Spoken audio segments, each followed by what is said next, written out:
Hello everyone, astro with M Singh में ma'am Singh आप सभी का बहुत बहुत स्वागत करती हूँ। हमेशा की तरह नाइट में मैं आ गई हूँ आपके पर्सन की वर्तमान भावनाओं के साथ। देखते हैं कलेक्टिव लेवल पे आपके पर्सन की एनर्जीज़ क्या हैं, उनके सबकॉन्शियस माइंड में क्या चल रहा है। शुरू करते हैं आज की रीडिंग लेके प्रभु का नाम। हर हर महादेव, जय हो शिव शक्ति, जय हो राधे कृष्ण, जय हो मेरे भाई।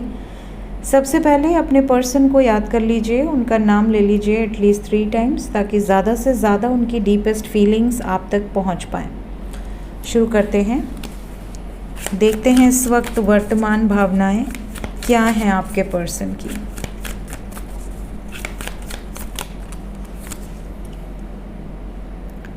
सबसे पहली चीज़ जो यहाँ पर निकल कर आई है वो है वेटिंग।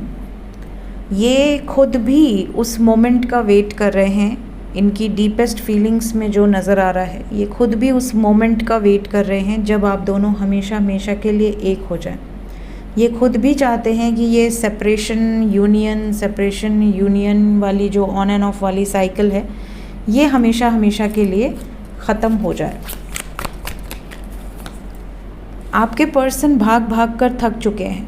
एक तरह से ये हमेशा आपको घोस्ट कर देते हैं, हमेशा डिसअपेयर हो जाते हैं, गायब हो जाते हैं आपकी लाइफ से।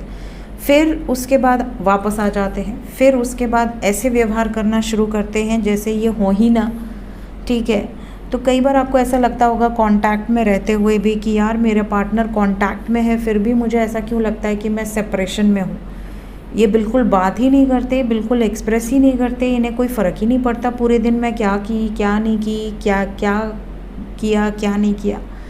इनको कोई क्रेज़ ही नहीं है मेरे बारे में जानने का। मैं हमेशा परेशान रहता हूँ या रहती हूँ कि खाना खाए, ऑफिस गए हैं, घर आ गए, घर पहुँच गए कि नहीं पहुँचे, उन्हें क्या मेरी फ़िक्र नहीं होती।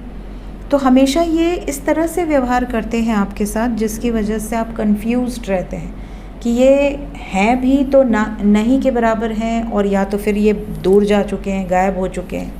तो ये बात भी इनको रियलाइज़ हो रही है कि यार मैंने उसको दिया ही क्या है। मैंने हमेशा इस रिश्ते में सिर्फ लिया है, कभी कुछ किया है मैंने उसके लिए। हमेशा भागता बैठा हूँ या भागती बैठी हूँ इस रिलेशनशिप से। हमेशा मैंने डिस्टेंस बनाया है। आपके पर्सन हमेशा एक इमेजिनरी दुनिया में ही रहे हैं।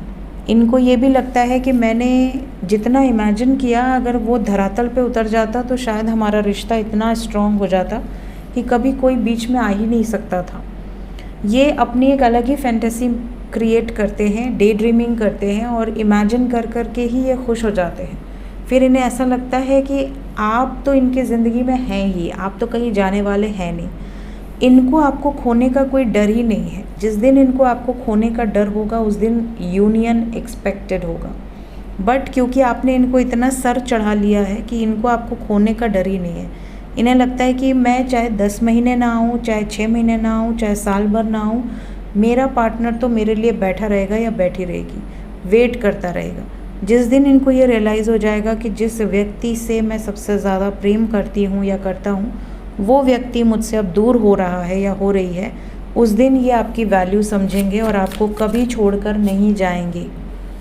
इस टाइम पीरियड में कुछ लोगों के पर्सन बहुत मुश्किल दौर से भी गुजर रहे हैं। इनकी वर्तमान भावनाओं में ये चीज़ें नज़र आ रही हैं। इन्हें ऐसा लग रहा है कि सब कुछ ख़राब कर दिया है, मैंने ही सब कुछ ख़राब किया है।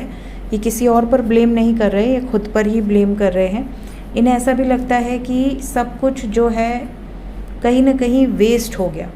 चाहे आपने इतना इस रिलेशनशिप को दिया, अपना समय दिया, अपना प्रेम दिया, इन्वेस्ट किया इस रिलेशनशिप में, और इन्होंने एक झटके में सब कुछ ख़राब कर दिया, सब कुछ बर्बाद कर दिया अपनी एक गलती के कारण। और अब इस टाइम पीरियड में ये रियलाइज़ कर पा रहे हैं अपनी गलती को, समझ पा रहे हैं कि हाँ मुझसे गलती तो हुई है।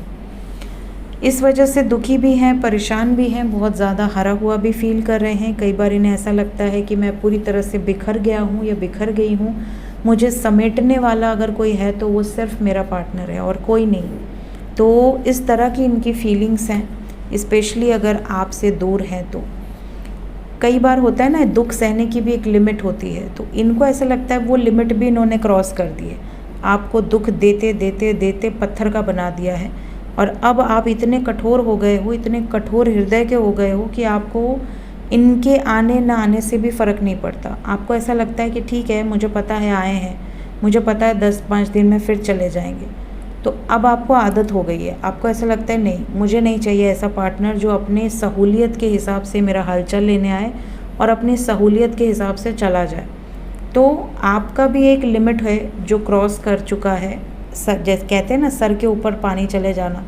तो आपने बहुत बर्दाश्त किया इस रिलेशनशिप में, now this is the limit, आप अब बस हो गया आपका।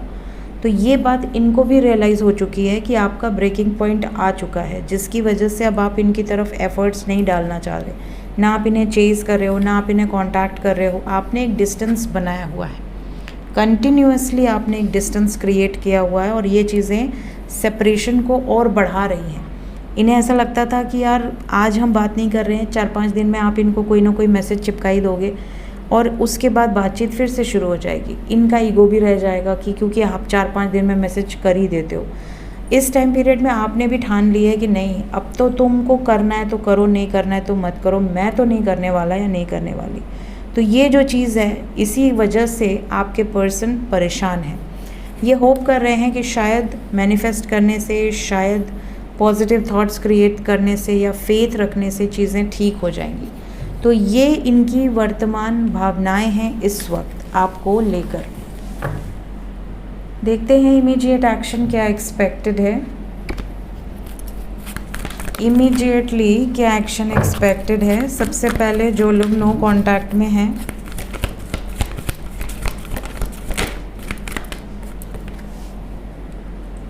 जो लोग नो कांटेक्ट में हैं, आपकी विशेस जो भी हैं अपने पर्सन से रिलेटेड, उन विशेस को लेकर अब आप होपलेस हो रहे हैं। आने वाले समय में आपको ऐसा लगेगा कि मेरी लाइफ में मैं जो भी सोच रही हूँ या जो भी सोच रहा हूँ या जो भी मेरी इच्छाएं हैं, क्या वो पूरी होंगी। आप कहीं ना कहीं होपलेस होते जा रहे हो और आपके सब्र का बांध टूटता जा रहा है। आपके पर्सन की एनर्जी में कहूँ तो इमीडिएट एक्शन में ये भी हारा हुआ फील करेंगे, ये भी इस तरीके की एनर्जी में होंगे कि यार शायद मेरे बस का नहीं है, शायद मैं डिज़र्व ही नहीं करता या डिज़र्व ही नहीं करती ऐसे व्यक्ति को। कुछ लोगों के पार्टनर तो थर्ड पार्टी को इतना ज़्यादा प्रायोरिटी देते हैं कि थर्ड पार्टी के आगे इनकी बोलती ही बंद हो जाती है। हो सकता है थर्ड पार्टी उनकी मदर हो सकता है थर्ड पार्टी कोई थर्ड पर्सन हो, कोई अदर पर्सन मेल या फीमेल, हो सकता है थर्ड पार्टी कोई अदर सिचुएशन हो, जैसे इनकी इमेज, इनका करियर, जो भी थर्ड पार्टी है। इस टाइम पीरियड में आपके पार्टनर अपने विशेस की तरफ स्ट्रॉन्ग डिसीजन या एक्शंस लेने के बजाय बहुत ज़्यादा अपने आप को आइसोलेटेड करने पर प्रायोरिटाइज करेंगे, इस एनर्जी से ऑपरेट करेंगे कि मुझे अकेले रहना है। ये नहीं कहेंगे कि हाँ मुझे बात करनी है, मुझे अपने पर्सन को क्लैरिटी देनी है, नहीं, you have to be patient, अभी और समय लग सकता है। 9 नंबर की एनर्जी है, कम से कम 27 घंटे के अंदर तो बातचीत नज़र नहीं आ रही, उसके बाद हो सकती है, बट 27 घंटे के अंदर बहुत रेयर ही चांसेस दिख रहे हैं। जो लोग कांटेक्ट में हैं उनके तरफ इमीडिएट एक्शन क्या एक्सपेक्टेड है। जो लोग कांटेक्ट में हैं आपके लिए डिसअपॉइंटमेंट है बिकॉज ऑफ फैमिली, लोग, समाज, सोसाइटी और फैमिली और friends. We have 4 of cups with 3 of pentacles. कुछ लोगों के बीच में जो जैसा चल रहा है वैसे ही चलेगा, बट थोड़ा सा स्ट्रेसफुल सिचुएशन आ सकता है। कुछ लोगों की मुलाकात हो सकती है, फिज़िकली मिलने की चाहत आपके पार्टनर को हो सकती है। वो आपको कांटेक्ट करके ये बात बोल सकते हैं कि मुझसे मिलने आओ, मैं नहीं जानती या मैं नहीं जानता बट मुझसे मिलने आओ, ये वाली सिचुएशन हो सकती है। कुछ लोगों के पार्टनर के साथ ये भी होगा कि अगर आप दोनों का रिलेशनशिप हिडन रहा है तो वो सरफेस पे आ जाए, सबके सामने आ जाए। जैसे अगर आपका कोई एक्स्ट्रा मैरिटल अफेयर चल रहा है तो वो सबके सामने आ जाए, ओपन अप हो जाए, फैमिली में से कोई या फ्रेंड्स में से कोई जान जाए कि आपके लाइफ में कोई और भी है। तो ये जो सिचुएशन क्रिएट होगी ये कुछ लोगों की लाइफ में प्रॉब्लम क्रिएट कर सकती है। बाकी ऐसी कोई भी एनर्जी नहीं है, सब कुछ जैसे चल रहा है वैसे ही चलेगा और बेटर होगा, पॉजिटिव होगा। बट कुछ लोगों के पर्सन किसी थर्ड पार्टी के कारण डिस्कनेक्ट हो सकते हैं या आपको डिसअपॉइंटेड होकर कोई ऐसा मैसेज कर सकते हैं जैसे कि यार फैमिली नहीं मानी, या सिचुएशन मेरे बस की नहीं है, मैं करेक्ट नहीं कर पा रहा हूँ या नहीं कर पा रही हूँ, मैं इस सिचुएशन से कैसे निकलूँगा या कैसे निकलूँगी। इस तरह के कुछ सैड वाले मैसेजेस जो होते हैं कि अपने तो खुद भी सैड हैं, आपको भी दुखी कर दें कि अरे मेरा पार्टनर इतना परेशान है। इस टाइम पीरियड में खुद भी बैलेंस में रहिए और अपने पर्सन को भी बैलेंस में रखने का प्रयास कीजिए। एंजल्स की तरफ से पहला मैसेज है आज के दिन में। चैलेंजिंग सिचुएशंस आ रही हैं, आ चुकी हैं कई लोगों की लाइफ में। इन चैलेंजिंग सिचुएशंस को पार करना ही है। अगर आप इन चैलेंजिंग सिचुएशंस को पार नहीं करते हैं तो एक बहुत पेनफुल एनर्जी आपका इंतज़ार कर सकती है। ये पेनफुल एनर्जी टेम्प्रोरी है, कुछ दिन की होगी, बट होगी बहुत तगड़ी। आपको बहुत आगे जाना है, बहुत ऊपर जाना है, अपनी लव लाइफ में भी, अपने करियर में भी, अपने स्पिरिचुअलिटी में भी। तो यहाँ पर आपको एंजल्स कह रहे हैं कि हायर पर्सपेक्टिव से सोचो, बड़ा सोचो, दूर की देखो, दूर का सोचो, प्रेजेंट में मत जियो। प्रेजेंट के साथ साथ फ्यूचर को भी देखने का प्रयास करो कि अगर मैंने आज प्रेजेंट में ये डिसीजन लिया तो इसका क्या इफ़ेक्ट पड़ेगा फ्यूचर में। ठीक है, साथ ही साथ फोकस को अपने ऊपर डाइवर्ट करो, दूसरों की जगह अपने ऊपर फोकस ज़्यादा रखो। ये थी गाइज इस वक्त की एनर्जी रीडिंग। मिलते हैं नेक्स्ट रीडिंग में। Till then take care, bye bye.